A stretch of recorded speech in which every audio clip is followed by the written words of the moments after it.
इन जलसे ये यूट्यूबरों को भरे मजमे में मैंने कहा था कि अब तुम्हें किसी जलसे में हम बोल लगाने नहीं देंगे, और लाल बथानी में मैंने मना भी कर दिया था वहां के मैनेजमेंट को, एक भी यूट्यूबर को आप आने मत दीजिए और हटाइए। लेकिन इसके बावजूद ये लोग अपनी हरकतों से बाज नहीं आ रहे हैं। फिर वो मिसाल देना पड़ती है कुत्ते की दुम वाली। फिर आप कहते कि मौलाना ऐसा बोल रहे हैं। आप भी तो अपनी औकात में रहिए। आप देखिए दूसरों को डिस्टर्ब कर रहे हैं, आपके तो चैनल में आ जाएगा पैसा, आप तो डाल देंगे मौलाना जर्जीस ने बोला, झूठ लिखेंगे मौलाना जर्जीस को दिया मोदी ने अवार्ड। हाँ, तेरे बाप ने दिया, मोदी ने नहीं दिया। ये यूट्यूबर की हरकत है, ये यूट्यूबर की। एक यूट्यूबर ने क्या लिखा, मौलाना जर्जीस को दिया मोदी ने अवार्ड, और अवार्ड मोदी के हाथ में पकड़ा भी दिया, और एडिट करके उसने मेरा फोटो भी लगा दिया, यानी मोदी हमें दे रहा है, जबकि हमने मोदी की शक्ल ओरिजिनली में कभी नहीं देखी है।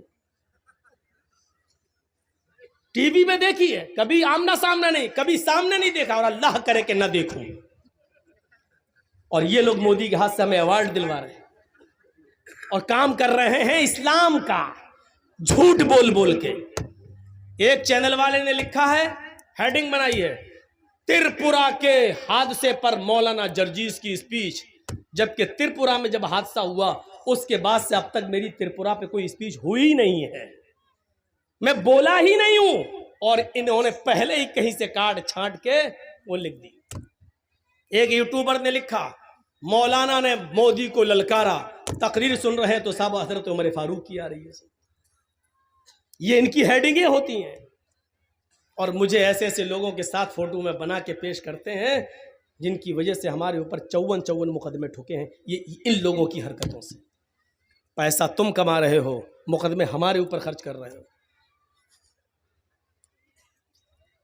अपने औकात में रहिए, जो मौजू है वही डालिए, अपनी तरफ से नहीं। रामचंद्र जी के बारे में मौलाना ने हिंदुओं की खाट खड़ी कर दी, यह मौजू होता है।